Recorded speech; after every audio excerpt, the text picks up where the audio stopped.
Recording is on. Welcome to DXgov Governance Discussion for Wednesday, September 7th, 1500 UTC. I will share the agenda or the, here we are, and I'll share a link to it in the chat here.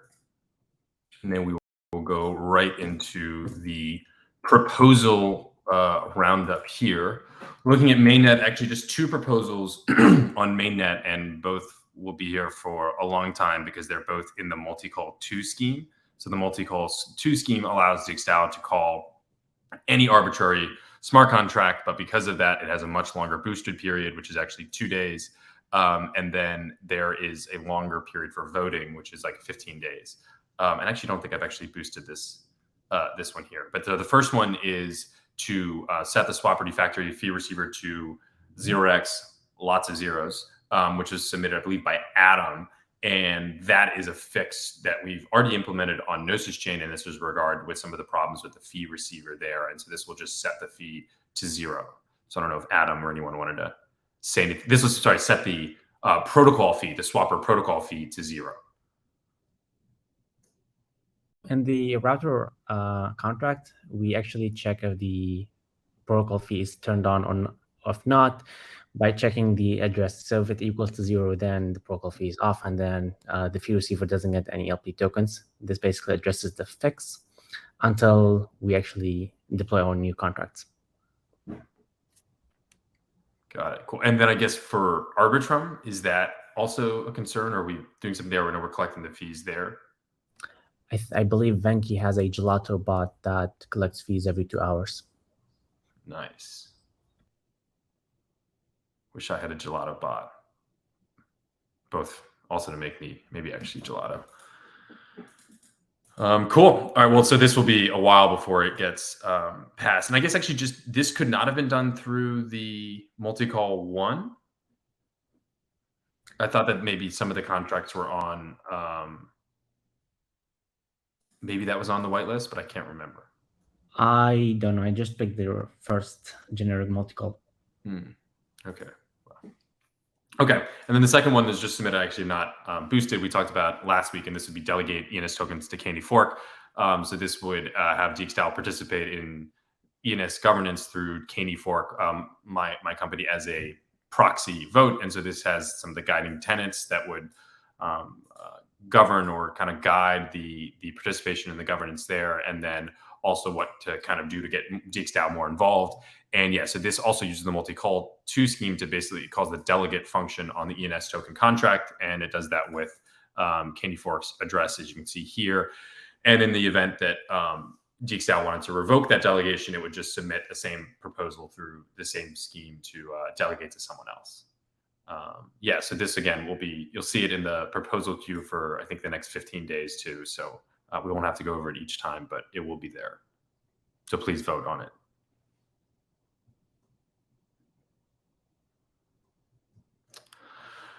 Okay, moving over to Gnosis Chain.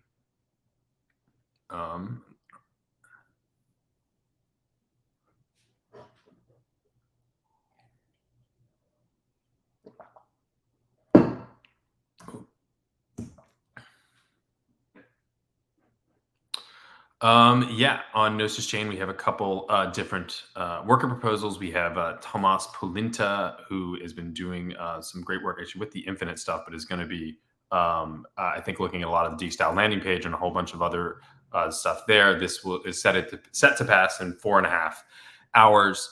And then there is a proposal for Philip. I will not try to pronounce your last name at this point, but I will try to learn in Colombia. But this is a proposal for a lot of the QA work that he's been doing for Swapper team, and that's set to pass in just under a day. And then we have a couple of different buyback orders. I think there's 3 that are in the queue right now. Yeah, and then we actually have a somewhat exciting GPv2 WX to WETH order that we're testing to pre-sign orders. So maybe Dave, do you want to give some background on this? Sure, absolutely. So this is something been looking into for a while. I had a call with the CalSwap guys yesterday, And yeah, the main idea is really that the DAO should be able to place orders on CowSwap through our like multi-core schemes, which is of course really exciting because right now most of the trades we do rely on a multi-sig, and while of course it does work practically, there is of course the whole trust assumption and all of this. So if we were able to actually place these through CowSwap, that would be really good. There are still some trust assumptions because the way it works is we have to pre-create an order. So if you see in the proposal, the order actually already exists. So if you click on that URL, it'll actually bring you to the actual order in CowSwap. And you can see here the trade happening. So you can see it's selling 1,500 XDAI to wrapped ETH.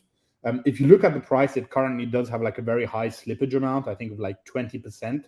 And the reason for that being is that we are setting the price 2 weeks, 5 days before on Gnosis Chain. Currently on Mainnet, it would be like 17 days before. But the way CowSwap works, of course, is that it matches at the best price, right? So we should be expecting to get like a much higher order surplus here, and it will match at whatever the price is at the current point, whatever CowSwap finds the best. And the way you actually kind of sign such an order that is created before is by doing token approval to the GPV2 token vault for 1,500 wrapped XDAI. And then you actually just do a call, which is a signature. You just pass the order UID and the true flag. So the first call is the approval. The second one just kind of like calls that order UID from the DXDAO avatar. That way CowSwap knows we're actually signing the order, and that's when the Cow order actually goes live. And as you can see as well, the order is like live for 30 days. So there's no like issue in that point. And one really interesting thing is that we can actually, well, there's a couple of things. We could use this for buybacks.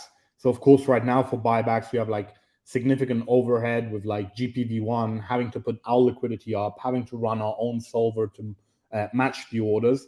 With this, we could completely circumvent that. We could place orders on Mainnet, Gnosis Chain. And the second one is we can actually also place limit orders this way. So because when we create the order, we set the price we expect back, we can use that, for example, for stablecoin trading, right? Like if there is a currency that's currently depegged or something we want to acquire and we want to set a specific price, we can also just set a higher price than what it's currently at, and just wait for the Cow solver to actually just solve that order for us. So I'm pretty sure this will all work, but this is like kind of like our test transaction to make sure everything works. We're also in touch with the CowSwap guys, so they're helping us out. But I think this is really exciting for the DAO in general to be able to do decentralized trades without relying on multi-sigs. And like even like if we manage to move our buybacks here, I think it's just great in general for everyone. So I'm quite excited about this, and I think this weekend we'll see how it turns out. But yeah, exciting stuff.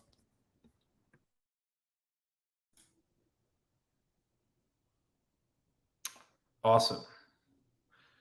Yeah, and in Spicy Soup, just if to get into the DXD, right here, you're not really checking an oracle. So right here, this order will basically do whatever the market price is on ETH to DAI, which actually makes sense because that's a much harder one to manipulate. But with the DXD ETH one, you could imagine that market price could be manipulated a little bit more easily. So you almost need some protections on that. It's hard to get going directly through CowSwap without going through a relayer. Now, of course, we could do this where we just have like a straight limit order itself that you could put on CowSwap, and that would be fine. But then it wouldn't be using the market price at execution.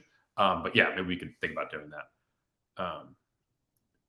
And then I guess the one other thing with this is, I guess you can see here, like this, as you said, this is an order created basically by Dave, but it's like from the DXDAO avatar, and it's like to the DXDAO avatar here.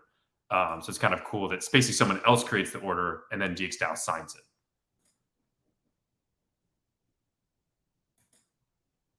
Cool. Yeah, and so that will go through, I guess, in the next 4 days there. It's nice on the Gnosis chain to try that out. And then, yeah, there's also, we've been chatting a little bit more the Mimic guys. We chatted with them last Friday, and they have some really cool vaults that can allow you to do some trustless actions really easily, like such as wrapping WETH. So you could have a vault on mainnet that could basically automatic wrap WETH and send it back to DXgov, which could be pretty helpful considering some of the issues we have around transferring ETH out of the mainnet base.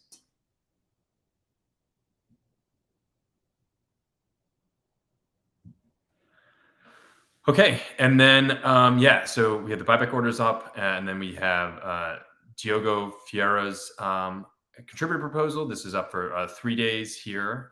Then we have Skymine Labs proposal recap for July and August. This is just boosted yesterday and will be up for another 3 days. And then I think that brings us to and there's a couple other pre-boosted proposals from Ether Labs. This is through Venki's work on Swapper. And I think, like the previous ones, this is actually still being sent to Caney Fork, and who's facilitating that transaction. And then there is a stipend from Wayne. What is it? DX Paris and DX Columbia contributor stipend request from Wayne, which has actually been up in the forum for a week or two and had some discussion around it. So I think that proposal will be set to pass. And then that,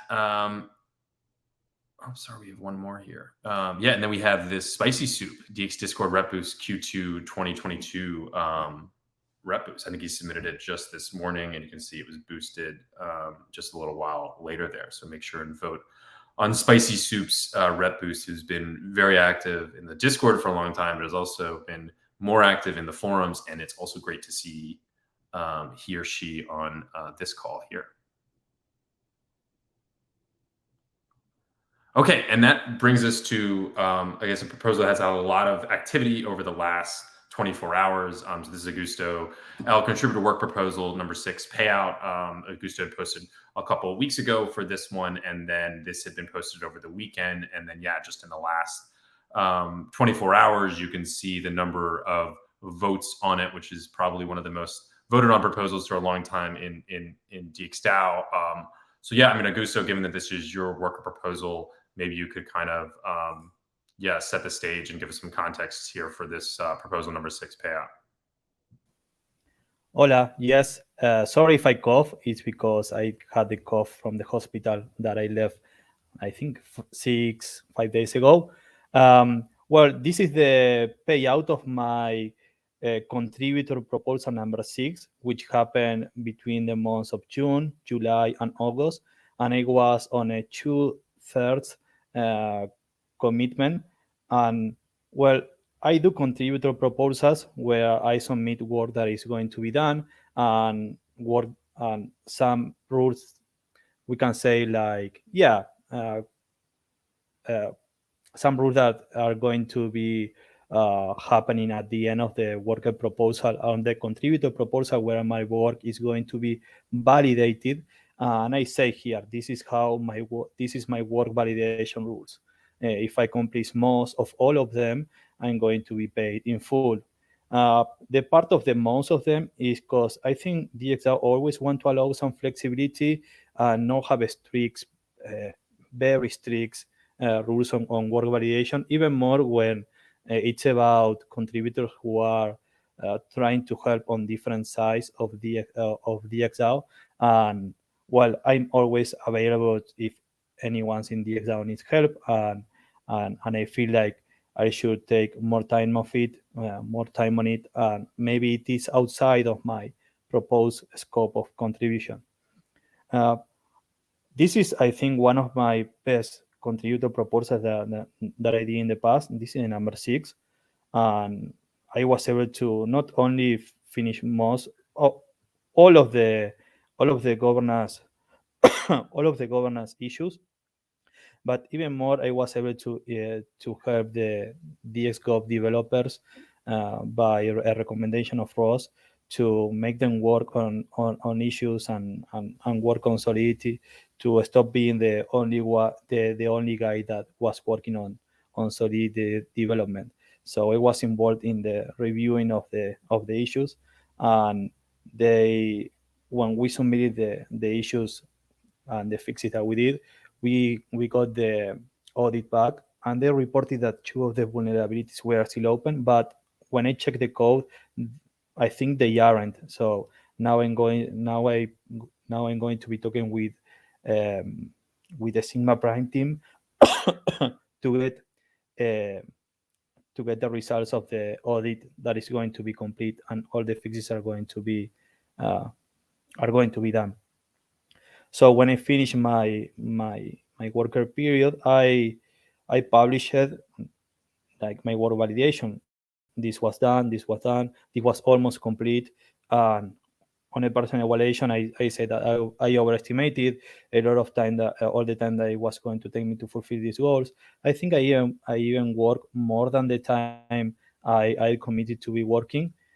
One of the reasons I proposed 2/3 of the time, because I wanted to take some time off from a lot of things that was happening in Mar del Plata, where I'm building my house, and I moved to Bariloche for the winter.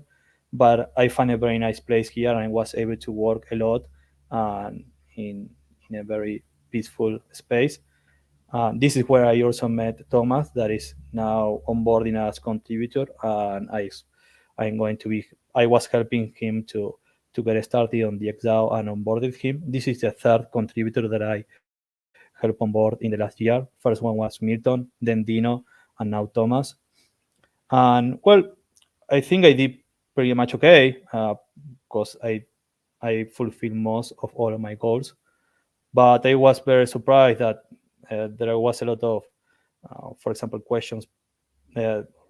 John raised a lot of questions of conversations that he was involved, and questions that he knows the answers, because he was involved in the conversation around why we were taking different steps toward David, towards smart contract development. And well, then suddenly I started getting downvoted on the proposal to pay the work I have done. And from what we can tell is that seems like 3 or 4 individuals, but a very small group of individuals are controlling a lot of reputation, near 20%. So when they started voting my proposal, happily I saw a lot of support from the rest of the community on the work that should be paid, work that was done. So I asked Don before the call. He's not here. He told me that he wasn't going to join the call. I asked him why he downvoted me, and if it was fine for me to read his reasons here publicly. And what he told me is that, happy to explain you why I downvoted it. I can tell you here, half of the deliverables are not delivered, and the proposal wasn't even formatted correctly to include the dates. Yeah, we don't have the dates, but it's a payout of the contributor period number 6, where you can find it there in the auto, and the one that I'm referring to. So yeah, I understand that I missed the dates, but sorry for missing the dates. For if you have to go to the forum and take a look at the dates for that extra work. He also say, I think you should get paid for your work, but with important stuff like Governance 2.0, I think we should have more discussion. You also did not get your proposal approved ahead of time, so you are really asking to get paid for past contributions.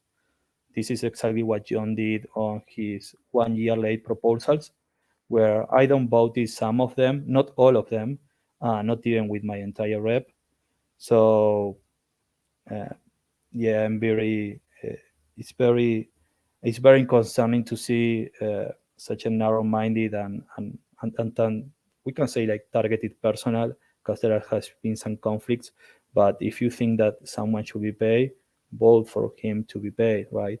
So this is concerning to the rest of the organization, because what happens? I mean, who is going to be next that is going to be targeted personally by this limited group of individuals that are going to again, put a lot of pressure and just decide on their side if you should be paid or not for work that you have done on 3 months. And I'm part of the Genesis team. I've been in DXgov since the beginning. I've been involved everywhere. So if this can happen to me, who is going to protect the newer members, right? So I think what we are setting here is a precedent that we will not support uh, these actions and the decisions very taken lightly without even being here present, because none of the people who voted against my proposal are here present and are saying publicly why. One of the reasons that they are not here, well, uh, I think I still find that I say it, but Sean told me governance call has become a kangaroo court, and I have no interest in that. So for someone who doesn't have an interest in joining a governance call, in getting consensus, in finding a way to move forward, I think it is very concerning. Even more if they were proposing to restructure the DAO and posing themselves up as leaders, right? So this is part of the bigger issue, drama, whatever you want to name it. But yeah, this is all I have to say. I'm very thankful for everyone who voted on me getting paid. I think my most important work proposal is going to be next one, where I'm going to be proposing taking a lot of responsibilities. I have a lot of time because I have 4 months at least to recover from injuries, and there is a lot of work to be done in DXgov towards DXD holders, towards start making products that are going to generate revenue, and start building a hacker culture and a more healthy culture to work on. So this is what I intend to do on my next contributor proposal, and I think it's going to be a first step taken toward the right direction.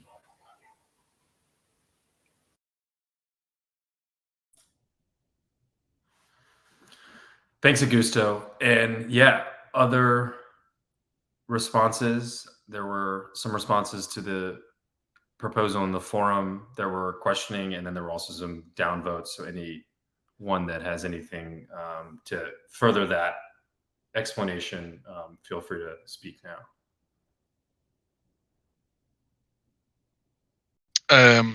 So I promised a lot of people to not take sides, to not think this is this person versus this person. I didn't vote on this proposal because I actually wanted to hear why people voted no on this proposal. And I would really, really love to hear any of these people to actually explain. And I heard what John said. I'm guessing John is not owner of all of these wallets. I think it's I guess we all expressed how we feel about this. But yeah, if anyone is in this call, please voice your opinion.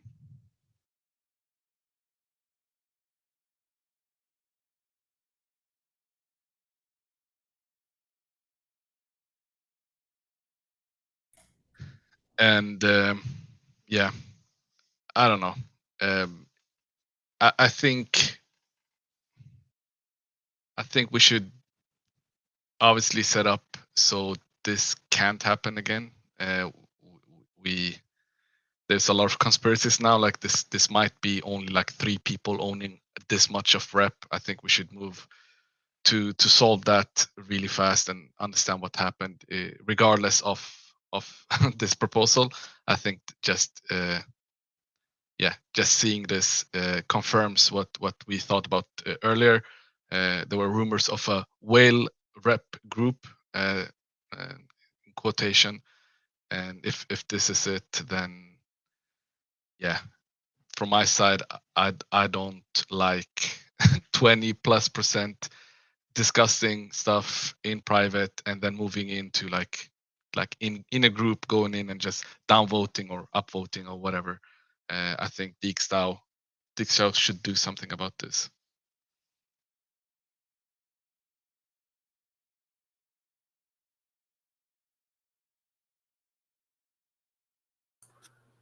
I'm also personally saddened to see that my fears are turning true. That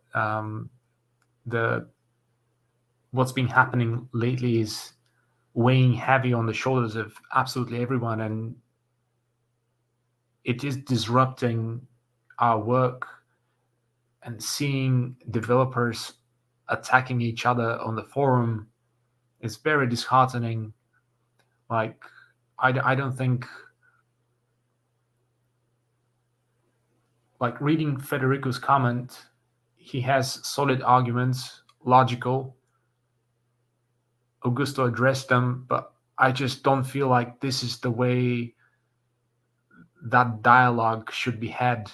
Like, if Federico had any of those concerns, he could have taken them with Augusto months ago, because he's bringing up issues from more than a year ago, and all that happening publicly on the forum in factions, one group sticking together to attack another group. I don't see how this benefits the DAO, and it just saddens me. Well, let's keep in mind the organization is getting bigger. It's already like quite big, which is awesome. This was always the goal, to grow, and the more you grow, the more different opinions that you're going to have, right? I think everything that is happening here is we can see a good side in all of this.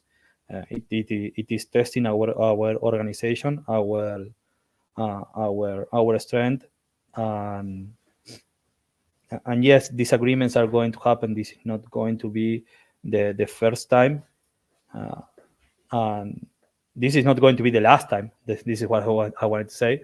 And we should, again, a lot of work to be done. A lot of work. I'm seeing the messages. A lot of work to be done in order to start representing the DXC holders. It's a difficult task. I can say I know the technicalities behind that, and this is something that we are going to be hopefully discussing next week with Ross to start estimating how much energy is going to take, how much time it's going to take to start getting DXC holders involved right away. Governance 2.0, DXC Guild.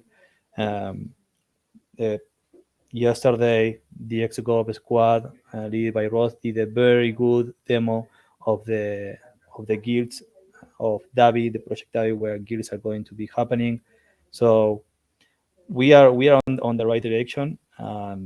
We just need to continue working, focus, and Colombia is coming. That is going to be a very good place to discuss a lot of this. So let's try to digest this and make sure that we are going to come out of this even stronger. The 27% of the DAO that is voting on this is in alignment to where we want to go. So let's continue working together, and it will be great in the future to see DXC holders involved in this type of decisions. This is one of my objectives.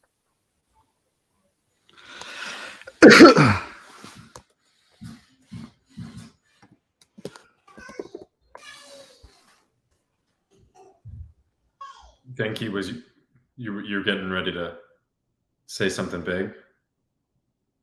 No.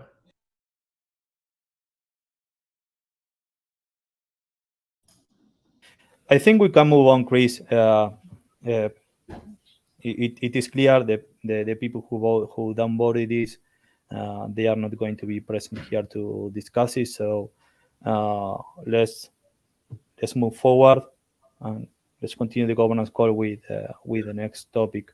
Yeah. Before I don't know what the next topic is, but just maybe I'm opening up too widely, but I think it is healthy that we should talk about like the business of DXgov and all of that. And I would love to include our DXD holders. I think many of our DXD holders are maybe good with making money. Some of them may be investors, and some of them just good with money, right? And yeah, we need to be better at making money. But I don't think that we should like start attacking each other and starting like using a microscope to look at everything we did like wrong, and like that's not the way to do it. I think we could do it a different way. But yeah, from the DXD perspective, yeah, we should definitely focus on the investment part of DXDAO, right? And yeah, I don't know what the next topic is, Chris. I'm sorry. I actually think it's a very good transition. Is that I'm pretty sure it's the next one. Yeah. So the DXD token working group, which I think is an important initiative to get that perspective of DXT holders. The first kickoff call was last Thursday. And I thought that went pretty well of kind of going through the history of DXD and how it got here from DXDAO, and also DXD and how we kind of got here. And I think that history really will end up kind of dictating how things will go going forward. So I think there's been some really good discussion there. Both Spicy Soup and Connor were on the call there. You can see some notes in the forum there. And I also thought, actually Connor shared this with me, and it was about Temple DAO. So maybe something people can check out a little bit more. I think there's some things with Temple DAO you could actually check out from like a structural standpoint, because they're actually doing buybacks. They have like a treasury and they have all these things. But it also seems that they have been going through a lot of this similar discussion or kind of political disagreement, I guess, on how things move forward. And I think if you look, where's the line here?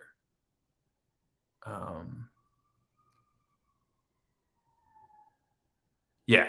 So right here, original Temple DAO was long-term intrinsic value and yield focus, with all non-circulating in Temple intended to eventually enter circulation via development, partnerships, and user incentives. Earlier this year, traders bought Temple seeking shorter-term gains through price growth and restricting growth of circulating supply. The goal of these auctions, which are these liquidity bootstrapping pools on Balancer, is to strike a fair balance between these two perspectives. So anyway, I just wanted to highlight that. And yeah, the next call will be next Thursday, and we'll be going over Temple DAO in more detail, and also Ohm and YFI and one other I can't remember off the top of my head. And it'll be next Thursday at 16:30 UTC.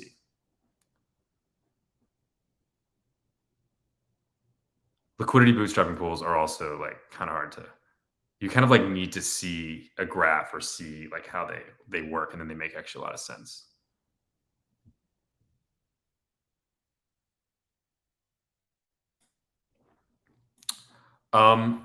Cool. And then, yeah, I mean, that was the only other discussion item I guess I had to open up. This was whether there's anything about like kind of DXDAO goals. I know this was something I talked about the biz dev call, and then the whole restructuring conversation. I know that the most recent work proposal from Augusto, it's a separate conversation, but it's somehow related. But yeah, that was really the only other thing I had for discussion items. I don't know if there's anything else people wanted to bring up or talk about here.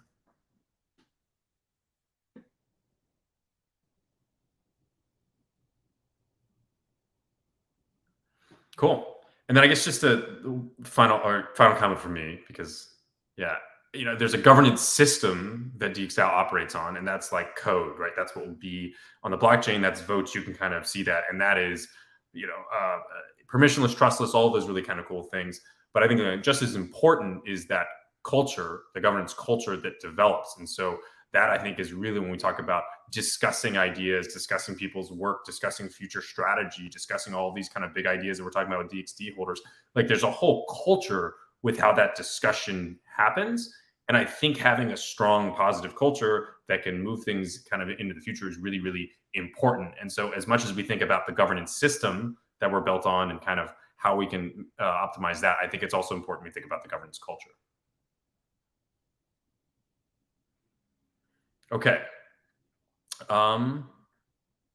So we'll leave it there. Thanks everyone for joining, and we'll see you next week. Thanks. Bye-bye. Thanks. Thanks, cheers.